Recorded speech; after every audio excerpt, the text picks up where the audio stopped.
I'm Elisa Mortensen, and this is Undo Redo. Hello, friends. How are you all doing? Anyone need an emotional check-in?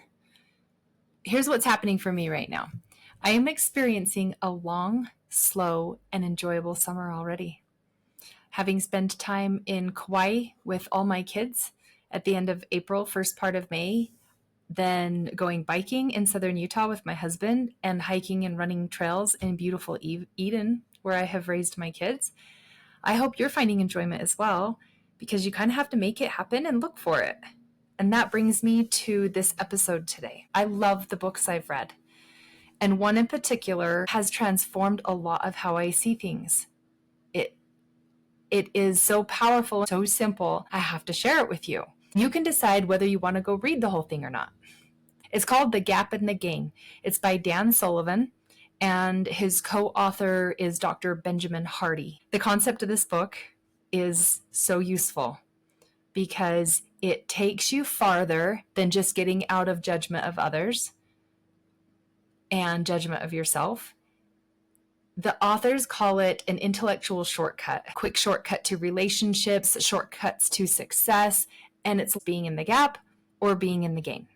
It's the easiest way to describe how you are measuring yourself, how you are measuring your situation, and whether or not you're thinking about it in an idealistic terms, which is perfectionist. We're not really able to be perfect in this life. That leads to disappointment and misery and how it could be better. That's the gap. Or in the gain, measuring from where you were before and seeing where you are now and how much you've learned, how far you've come. And they say to ask yourself, where were you before and where are you now? What is it that you have learned? And write it down. This is very similar to my coaching program where we use only the facts of the situation, nothing subjective, no drama. It feels better inside than all of the emotional stories that we tell and the meaning we're giving to the situation, which is typically not factual. Dr. Benjamin Hardy points out that Thomas Jefferson is known for saying the pursuit of happiness. But what Thomas Jefferson didn't realize is that he was framing our culture to see happiness as not being attainable. Being in the pursuit of happiness makes it mean that we don't have it with us already. We're not already happy. So that framing of our culture is what has been shaping human identity and what has been shaping human thinking. When we chase it externally from things outside of us, it's because we're disconnected from something internally or inside of us. We're in the gap, measuring against what could possibly be the perfect scenario. We will never fully appreciate how far we've come, how many accomplishments it has taken to get us right where we are here today. The author told stories about people setting a goal only to make a new goal as soon as they achieve the last one, and they skip the part that puts happiness in your body right then and now, that feeling. It's just always out of grasp. It's just on the horizon. We're chasing it. We're wearing ourselves out trying to reach something in the future, never allowing ourselves to have it all along. It sets it aside and doesn't allow us to have it until a later time, and that later time never comes. It makes you miserable. It makes other people around you miserable, and that is the gap. I think it's so simply stated, although they use some big words. Dan Sullivan is the one who came up with this concept. He was asked to say something to the readers who are hearing this for the very first time, and he said, all people have gap thinking all throughout the day. And it's been 30 years since he came up with this framework. He's been utilizing it. He still sees that he's in the gap several or more times a day. We don't let ourselves win. We can't do anything right. We're in the gap when we think others aren't doing anything right either. And there's a lot of damage being done when we think about what should have been or what could have been or what they should have done or what they could have done. We hurt ourselves and we hurt others when we're thinking of it in this way. His advice is to take a look at the progress we've made versus the progress we still have to make. He says in the book, identify an area of your life that you are really frustrated about and ask yourself, what are you measuring your current state with? Always measure backwards in order to feel better. So measuring backwards supports the growth continuing forward. When you measure with the ideal, you'll always feel lacking and crappy.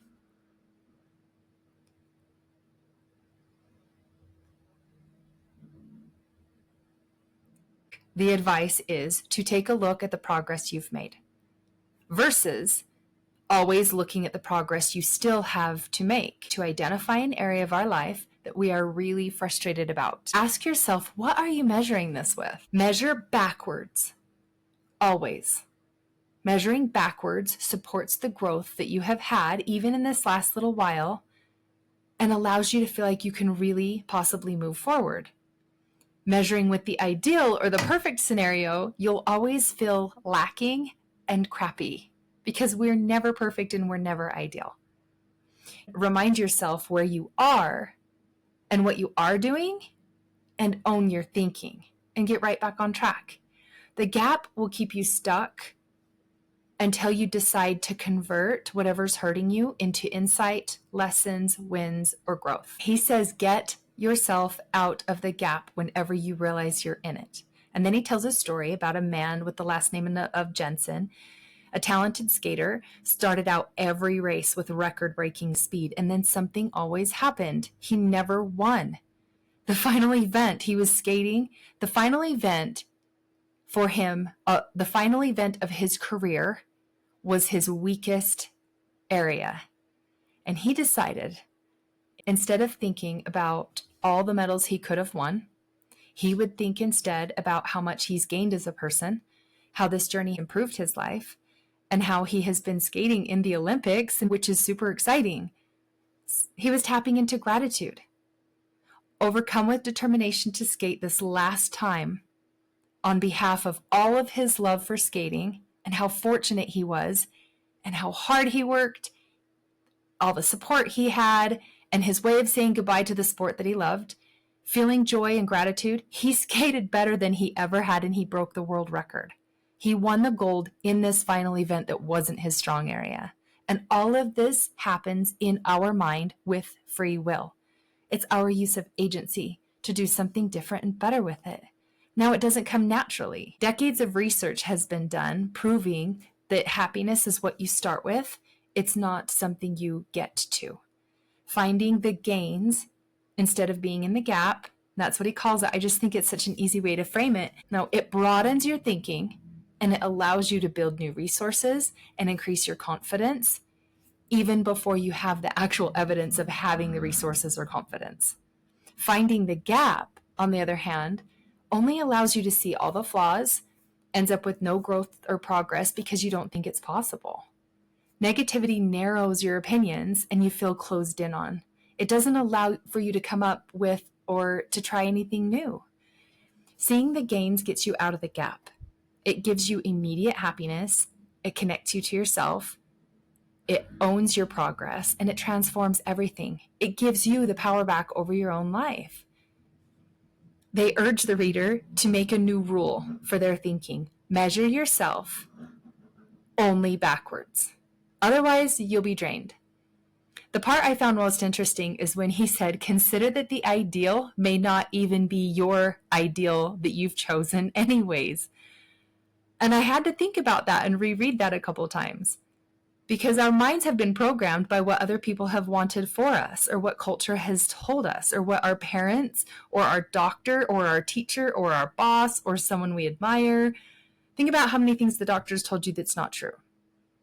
Imagine hanging on to something someone said your whole life thinking that is the ideal or that is fact and that's really what's going to happen, and it doesn't. It's really wasteful to spend all those years in someone else's opinion rather than your own, or in someone else's interpretation of what's going to happen for your life instead of finding your own. They can have their opinions. It doesn't mean they're right about your life. The direction it will go is whatever you're thinking it will be. You could join them in their thinking, and then that will happen. But you get to decide. You get to gather information that you need and make your own way. In 90 days, you can change everything and make your life better by pulling all the gains out of each situation and live in how far you've come rather than seeing the worst in life or compare yourself to someone or have tragedies greater than other people's and their life is easier than yours and all this way of gap thinking. Being in the gap is a focus on what you lack. What has been and what will be in the future will never be enough when you're in the gap. They call it the hedonic treadmill.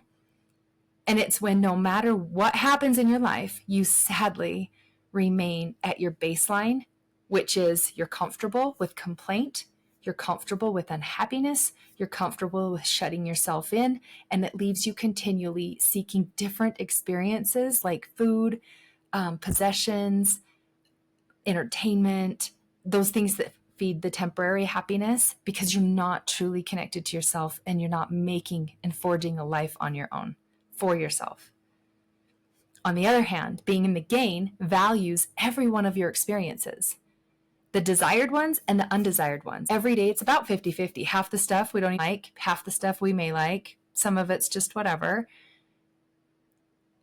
And you accept all of those experiences because it's not just a story in your brain. Gains are actual. Gains are measurable, and every experience can be turned into a gain.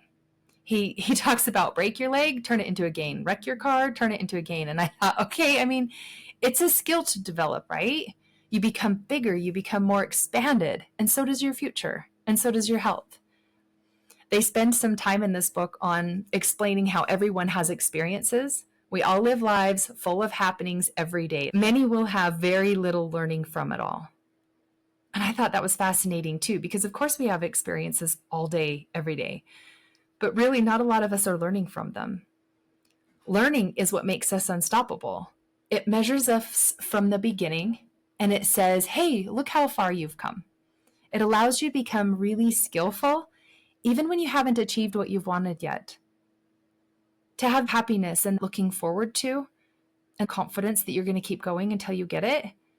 And your progress is very clear because you've charted it, you've worked it, you know it's working. It's very foundational for increasing the pleasure of living and enjoyment every day. The book warns about the compound effect of being in the gap.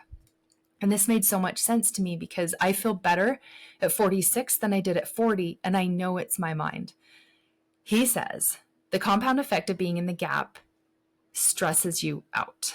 It taxes your physical body, it erodes your emotional well-being, and all it is just a habit. We can spend most of our days in unhappy, resentful complaining, regretful, and criticizing in our minds. But research shows that our genes respond to stressors. The little short bursts of stress that we get, on the other side of those short bursts, we get more strength and more resilience. Like when you work out or when you have nervousness and anxiety to speak somewhere or do something that you're not familiar with and you do it anyways, there's more strength and resilience on the other side of it because your body calls up defense mechanisms that are helpful. However, prolonged and extended exposure to toxic stressors wears down your body. It shortens your lifespan. Every time you choose fear, worry, or panic, it causes a micro trauma in your system. And over time, all of those add up to a lot of hurt. The reverse is also true. It has been shown that optimistic people who decide that things will work out, feel hope, they're engaged in their life, thoughts and their actions welcome all experiences. They can see, how does this improve me? Whether it's a good experience or a bad, it evolves them into a higher, more capable version of themselves. By putting themselves out there more often, they gain knowledge and experience that they can do bigger and better things than they ever thought were possible.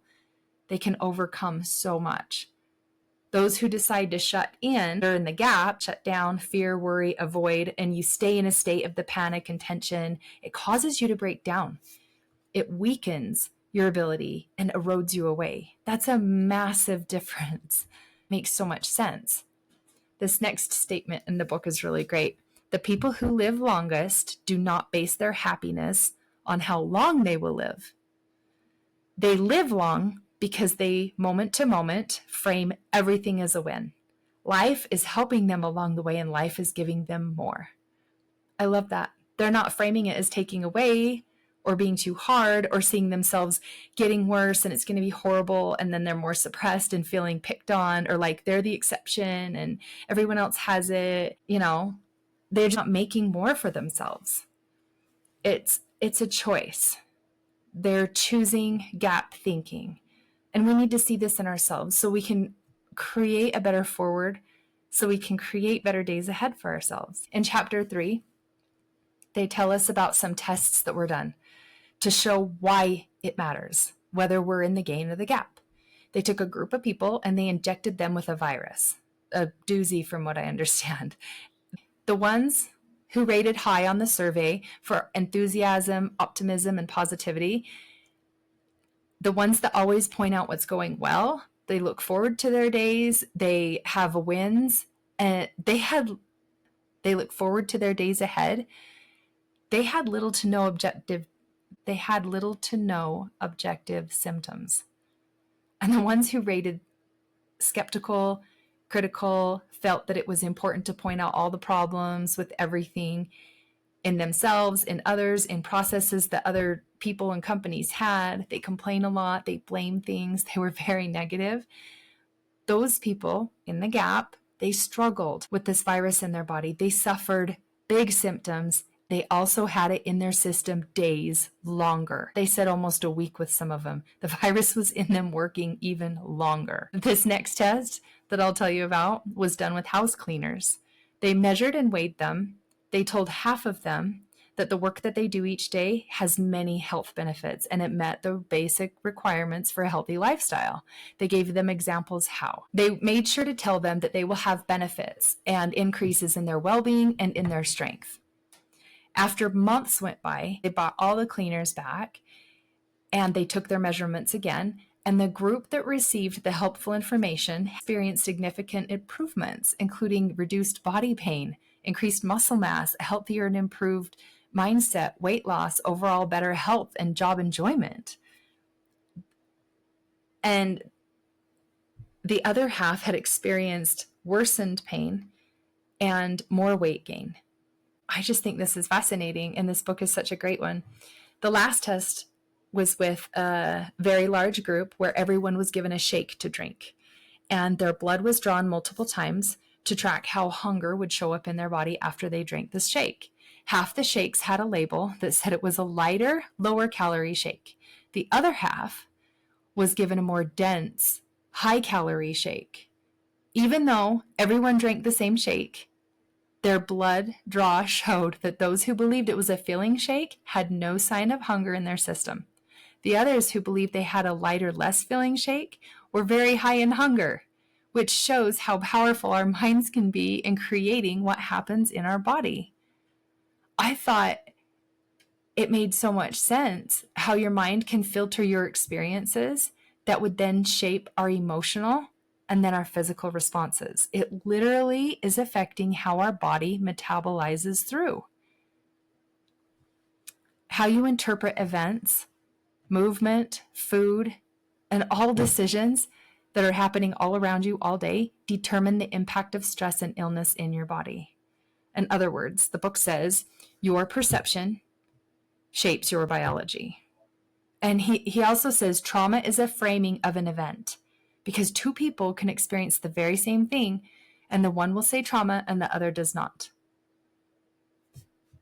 So this has just changed a lot of the way I think in my mind when I'm noticing that I'm in the gap. I can try to question myself and come back around to how is this working for me? What can I get out of this and what can I learn? They go on to say, if you are in the gap without restraint or without self-correction, it has a tangible psychological and physical effect. We've all felt it before, right? Being in the gap is really heavy. It's anxious, it's stressed, it's unhappy. The game feels light and energizing and freeing and kind of like some confidence. An interesting take that Dr. Hardy brought out was, he says, people with low emotional maturity are super sensitive and prone to breakdown if there's any unfairness. I thought, how many people are like, that's not fair? I can literally hear children in my head saying it. He gives the antidote. It's gratitude. Grateful people do not stress over fairness. They see it as help for you to appreciate what's yours and what opportunities you do have. They're like, no, this helps me appreciate what I do have. Gratitude keeps people from becoming overly reactive or fearful. And instead, they learn from their experiences, they welcome growth, and they like change. The author has you get out a notebook and write down the last time you threw a fit because you didn't get something you wanted. And possibly what you wanted became something that you felt like you needed to have, just desperate to get. He explains the difference between a want and a need, which was really helpful for me. The reality of your life is based on what you give your attention to. The compliments or complaints, health or illness, fairness or inequality. You live with what you see, what you choose. Nobody else to blame but yourself. The author suggests writing 3 wins. He says, get out, have a notebook by your bed, write every day before bed 3 wins for the day, and write 3 things you will accomplish tomorrow when you start your day. When positive skills get stronger, they don't allow room for all of the negative skills. Those negative ones just kind of start going away. And the opposite is true. The up cycle and the down cycles are real. The negative skills get stronger. There's no room for positive ones. So you can steer every day with tiny routines and habits and make one or the other happen for you.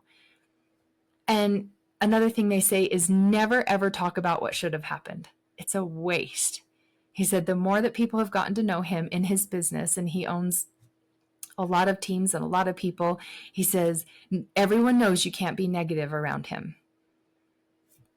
It's he calls it a psychological virus, and he says that it can be spread over and over. And once you're in the positive momentum, you no longer support the framing that creates ill feelings and heaviness that breaks people down and has people not showing up at their best. You become measurably healthier and more successful, and it eliminates the need to be negative that creates the environment for everyone to be well with you and well around you as well. He says he's created his own little happy atmosphere. Now, back to how. How do you get in the gain? You measure yourself backwards. We are all capable of more than we know. You can look back and see the ways which you have grown, which you know you have changed and adapted and are coming along. This makes us think, it's working, I'm getting there, or I'm much better than before, and that fills us with hope. And hope is what gives us the energy needed to keep trying, to keep gratitude with us, to move forward and do it with belief. And repeat that same pattern. Regularly finding this process is the key to being able to push through all of your challenges, whatever you may face, and become strengthened by doing it. Your brain has evolved to see the gap. So if you're not recording your gains, you'll forget and you'll revert and go back to the gap. You really need to be intentional. Now, this one, he says, really brings up a lot of pushback.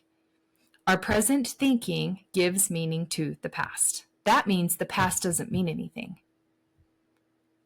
right? Our present mood affects our memories. Every time you bring up a memory of the past, it's a reconstruction. He says when you draw on your memory, it's done by your present self. You forget what you were struggling with at the time, and you forget where you were too easily. The creator of the Gap and Gain in this book has had many people come to him very upset about the idea of being able to change one's past. They're like, it can't be done. What was done has been done. It is what it is.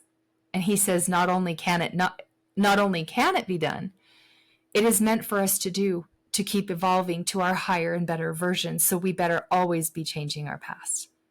So I've already kind of done this. If you want to go back and listen to the 2 Stories, 1 Reality, I have shifted into a place where my past now serves me instead of hurting me. But to be accurate in how we see things that happened in the past, you need to keep a journal. Because where you are now today, when you recall that story, you measure from where your thinking is today. And we've all evolved. We're not the same person we were in the past. So it will help your current thinking to not forget what kind of a state you were in back then. That's the way to get in the game. You can remember all that you've become since then. You are not that same person now. What you do know now, you didn't know back then. He asks us to get out a notebook at this time and write down some of our biggest accomplishments, all the lessons we've learned, and to be very, very specific with it so our brains can see that we win quite a bit and that puts us in the game. What do you say yes to nowadays that you used to not say yes to? Or what do you say no to nowadays that you used to say yes to? He says, be really specific. Don't be general at all. I know I'm less reactive. I have more intention towards who I want to be for my kids and how I show up for my husband and my special needs sister, my business. I show up so much better and I'm so connected. I'm full of energy and focus and I feel unstoppable. Dr. Hardy says you are not growing enough if you aren't embarrassed about who you were before. We should be kind of like, I can't believe I did that because you're so different. He says, write down some of your gains in the last 90 days. How have you evolved your thinking? What lessons did you learn? What are you proud of? And measure your progress. Don't compare, don't compete, always measure from yourself. Always measure backwards. This really got me thinking. People so often do get stuck in what happened or thinking that that's what will always be. And they don't think about themselves as becoming any different or being any different than they were just 3 months ago. Our minds can see it the same, even when all the evidence points to nothing being identical. We'll still think we're the same. Both the creator and the co-author say there's a profound and liberating freedom that comes with acknowledgement that the way you remember things, you made up. I'll say that again. Both the founder of The Gap and the Gain and the co-authors say it's very, very important and very, very freeing to just acknowledge that the way you remember things, you made up yourself. It didn't actually happen the way you think it did. You made it up. And you make up what it means right now. And you make up what it will mean in the future. Which brings us to chapter 4. He says, you are always framing things in comparison with something. It's either with the ideal and your suffering, or it's with how much you have learned and grown, which keeps you in freedom, wellness, agency, and supports your growth. We do need to be in a routine of pointing out to ourselves our progress and our wins, what we've gotten good at, things that we do well, because the opposite is too easy to default to. Most people stay there. There's a low morale, low energy, low movement, but start each day with progress. What have you really done? If you're in a health building and winning mind, you don't start out back at 0 every morning, or as a victim to all sorts of disruptive conditions from the world and blame on what other people have done to you. Those kind of gap thinking, those people are never free. They never get to be anywhere else. They could be on vacations and filled with opportunity and wonder all around them, and they will still feel struggle the whole time because they keep those destructive gap thinking thoughts with them the entire time. When they're resting, they're gap thinking. When they're enjoying vacations, they're gap thinking. Why go anywhere or do anything different? It just doesn't seem fun for them because no matter where they go, they keep this like poor me, victimized gap thinking with them, and nothing's enjoyable. The co-author and the author agree that it's a contentious issue and that people get really mad when you tell them that they can change because they really are used to their gap thinking. And they're nothing without the gap because they don't have any gains. They truly believe you're robbing everything from me. But we get to decide what it all means. What we make things mean right now today is our reality. Who says you can't change what happened? You own it. You own your perception of what happened. Who says you can't change it? But when someone in the gap big enough has a ginormous meaning to their past, and they're trapped in that justification and they're holding that anger, and it's been so long now, they feel like they're nothing without that sad story. They've got to show everyone that they've suffered and tell everyone that they're suffering. They have no meaning in their current day, in their happiness, if they don't have that. And that's just being in the gap and that habit so big. These authors who are experts are bold enough to say that they will prove to anyone who hates their condition, anyone who hates their life, anyone who doesn't like what's going on, they'll prove to them they're in the gap. And chapter 5 says your eyes will always see, your ears will always hear, and what your brain is looking for. Dan Sullivan. What you do the hour before bed, how the book closes is by framing what you do every night the hour before you go to bed. Most people are distracted by entertainment. They're binge eating, they're watching things, they're on their phones, and it's all that really precious time right before bed. They're highly happy, well-balanced people at the end of their day are more highly happy, well-balanced people at the end of the day are being more intentional than that. They're getting ready for bed, they're prepping things for the next day, but behaviors are self-signaling. So what you do is what you become. If you're a person that doesn't get high achieving and can't create your mood and doesn't like movement, then that will be what you see yourself as. I'm not very creative. I just kind of don't like to work out or move my body. It just hurts so bad. I just can't. Or that becomes who you are. So behaviors are self-signaling. What you do is what you think you are, but you're actually not what you do and you're not what you think. You're what you intentionally decide. They say when you go to bed with a plan, you wake up with one as well. But when you go to bed without a plan, you wake up without one as well. So how do you spend your sweet spot hours, what they call it? He nudges us to write down 3 wins daily and 3 wins for the next day. Maybe you had more than 3. Maybe you had less than 3. He just wants you to be intentional. You're the one that's telling the story about your life in your head. You design your day. You get to wake up with purpose and not spend all that precious time and just kind of settling for what you've always done. You get to train your mind to focus on what really matters and experience what you'd really like to. So train yourself what you'd like to look for and start practicing. As with all things, you get better with practice. I used to get annoyed about things. Like I was afraid of so many things. I would measure what I was doing. I would count things that didn't count. I would discount things that should count. But my performance improved when I knew exactly how I was progressing, when I started writing things down more often. He suggests you even find a success partner to celebrate your wins with and to increase your accountability, to get you motivated. He says momentum begets momentum, but reactivity begets reactivity. Avoidance begets avoidance, wins beget wins. We kind of get where he's going. It's so simple. We reflect, we plan, we keep track, and we change. It's like learning to drive. It was hard at first. You had to kind of think about it. And one day you're like, how did I get home? At the end of this book, you really have a choice to make. And they call it out. They say, pick 3 wins for tonight. Pick 3 wins for tomorrow. If it's hard for you to find wins, decide what is a win for you. Learning from failure is important to winning bigger. If you don't know what losing is, you don't know what winning is. So it's just really important that you decide what success is for you and you're either winning or you're learning. Chapter 5 talked about how many people in the concentration camps and those who have had some torturous living conditions have even turned those into a gain. And the others were depressed when they entered there and saw no getting out of it, and they died so quickly. But the ones who saw the opportunity to transform their experiences, they survived the worst conditions, the same conditions that others would die in. But they lived to tell about it and lift and inspire others. Chapter 6 tells us you can transform anything into a gain and to take ownership of your past. It says, when you are in the gain, you are proactive. You become adaptive. When you go into the gap, you are powerless, victim, and you have no ownership over any experience.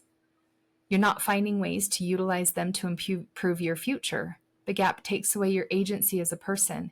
It makes you psychologically rigid, which has higher anxiety, inability to learn, higher loss of memory, poor work performance, and you're no longer in touch with your own emotions, and you end up with long-term disabilities.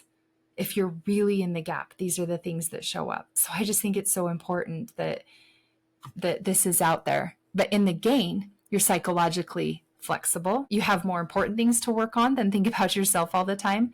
You manage your emotions. They don't damage you.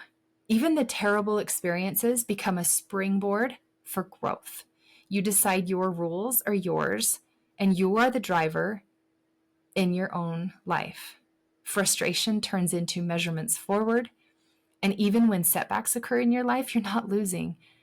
Being more flexible instead of rigid means you can move through and control the meaning of your experiences. The more flexible you are, the more willing you are to find new approaches. Gap people entertain themselves away and live in pain. They live in pain of the yesterdays and the tomorrows of life. If people love every moment that challenged them, instead of seeing every moment as hurting them, they would never change their growth for pain-free experiences. They would rather have the pain and the growth from it than sit nice and easy and comfortable and have no growth. There isn't meaning in things unless we create the meaning. That's the whole point of this book. Whether it suits us or it doesn't suit us, it hurts us, it doesn't hurt us, it holds us hostage or it doesn't, we get to decide. And I love this because this is what I live for, is giving people back their agency, showing myself, I get coached too. How can I have more agency in this situation? Now, I'm held back in this and in these ways, but I definitely can go infinitely in these other ways. We make our own personal rules on our own timetable. We can turn them from reactive to proactive. In 1984, George Orwell said, "Who controls the past controls the future. Who controls the present controls the past." And Chuck Palahniuk said, "Your past is just a story, and once you realize this, it no longer has power over you." I thought those were two really great quotes. The creator of the Gap and Gain made a tool to take an experience, any experience you have, and extract learning and lessons from it. And us as humans can analyze and derive insights. However, for many people, they're experiencing things and they're not learning things. The experience transformer takes place when you are in it and you feel the intensity and you turn that into innovation, breakthrough, and forward momentum. You can get out a notebook and you can write any situation. What about it worked? What was useful? What could you get from it to learn from and use in your future? Can you learn about something that you don't want again? Can you find something that you're grateful for? And what has it shown you? That's what he challenges us to do. By doing this, you take full ownership of what you decide things mean and what they don't mean. That is being in the game. You don't compare your experiences with anybody else's experiences. You're creating ongoing trauma for yourself if you're using a story, one of your stories, for gap thinking, and you're feeling worse as a result. The more you transform your experiences, the more confident you can feel that anything negative or jarring that comes up in your life that you can handle. What are you doing now that your former self couldn't do before?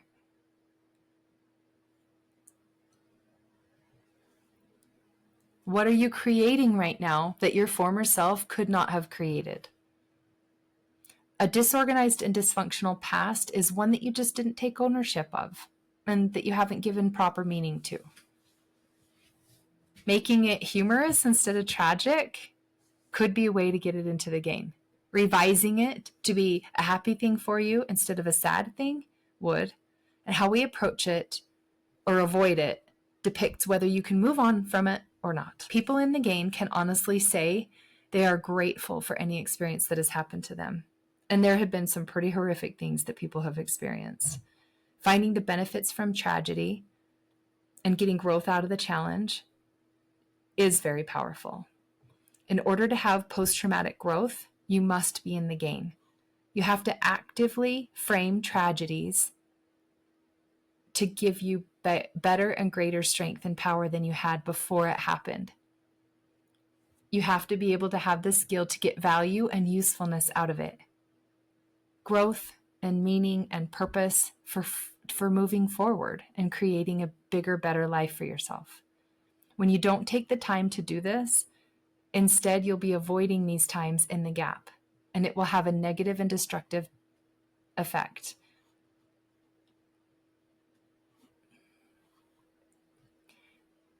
If there's anything in your past or anything with you currently that hits you, then it means it's still there. You haven't yet transformed it into those massive lessons.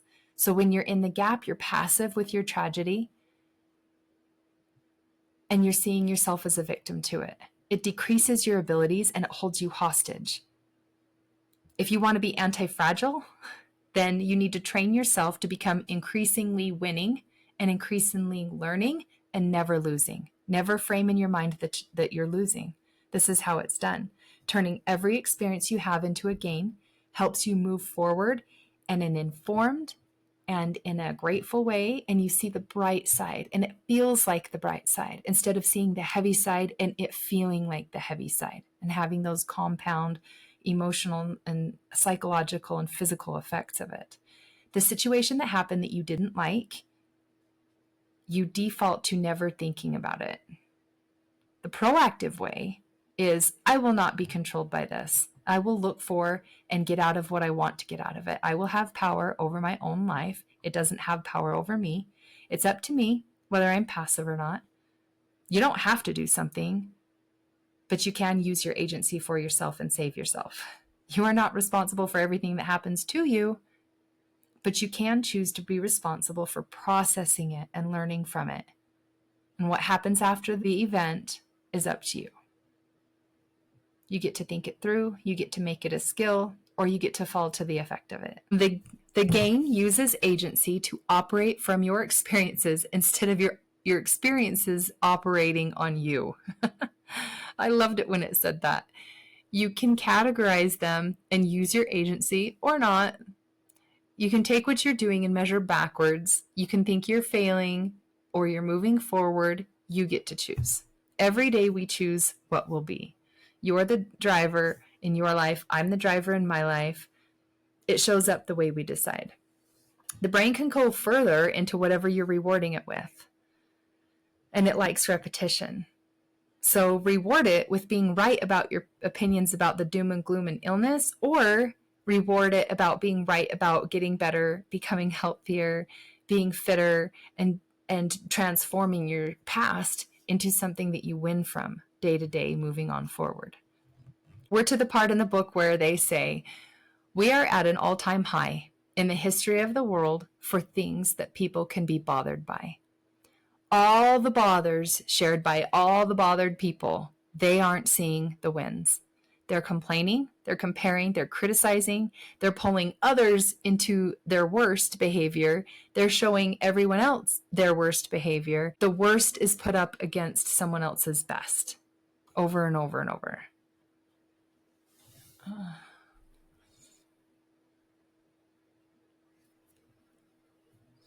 This book invites you to, whenever you decide to live your choices, measure your own progress from where you were before. You will stop seeing all the stuff that was once bothersome. Start seeing yourself against yourself, not yourself against everyone else or your brother or your sister or your cousin or your friend. The habit of the gap is literally a refusal to grow up. You always want to make others responsible for your issues, others responsible for upsetting you. You will find that you have no self-progress at all, and maybe you can't even see it. It's just because you're not taking agency over your own life. If that person is you, there's lots of tricks in your mind going on about how to avoid being responsible. But if you can own it and say, this is what I choose to do after these things happen. These are my results. These are my choices. And I put myself right here. You will see phenomenal freedom.